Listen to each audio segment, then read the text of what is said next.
Genesis chapter 21. Now the Lord was gracious to Sarah as he had said, and the Lord did for Sarah what he had promised.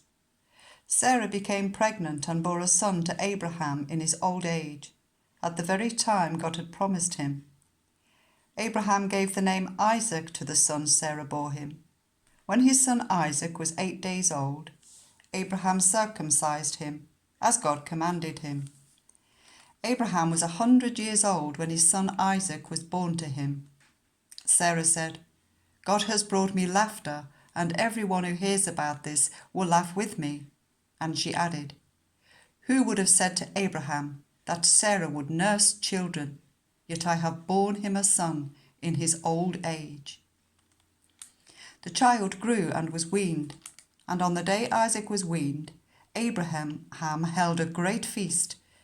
But Sarah saw that the son whom Hagar the Egyptian had borne to Abraham was mocking, and she said to Abraham, "Get rid of that slave woman and her son, for that slave woman's son will never share in the inheritance with my son Isaac."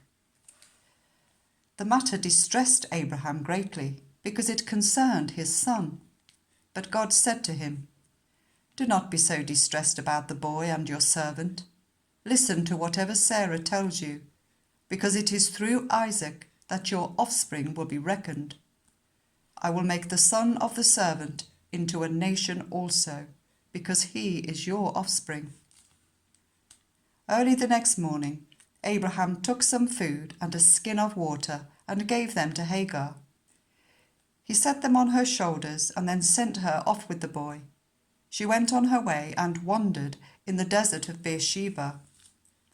When the water in the skin was gone, she put the boy under one of the bushes.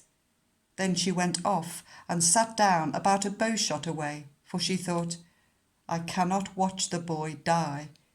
And as she sat there, she began to sob. God heard the boy crying, and the angel of God called to Hagar from heaven and said to her, "What is the matter, Hagar? Do not be afraid. God has heard the boy crying as he lies there. Lift the boy up and take him by the hand, for I will make him into a great nation." Then God opened her eyes, and she saw a well of water. So she went and filled the skin with water and gave the boy a drink. God was with the boy as he grew up. He lived in the desert and became an archer. Whilst he was living in the desert of Paran, his mother got a wife for him from Egypt. At that time, Abimelech and Phicol, the commander of his forces, said to Abraham, "God is with you in everything you do. Now swear to me here before God that you will not deal falsely with me or my children or my descendants. Show to me and the country where you now reside as a foreigner the same kindness that I have shown to you." Abraham said, "I swear it." Then Abraham complained to Abimelech about a well of water that Abimelech's servants had seized.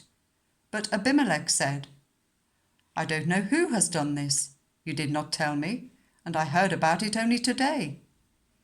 So Abraham brought sheep and cattle and gave them to Abimelech, and the two men made a treaty.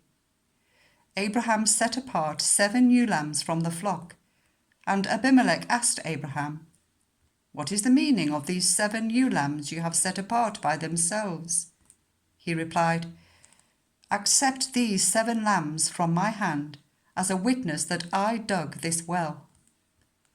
So that place was called Beersheba, because the two men swore an oath there. After the treaty that had been made at Beersheba, Abimelech and Phicol, the commander of his forces, returned to the land of the Philistines. Abraham planted a tamarisk tree in Beersheba, and there he called on the name of the Lord, the eternal God. And Abraham stayed in the land of the Philistines for a long time.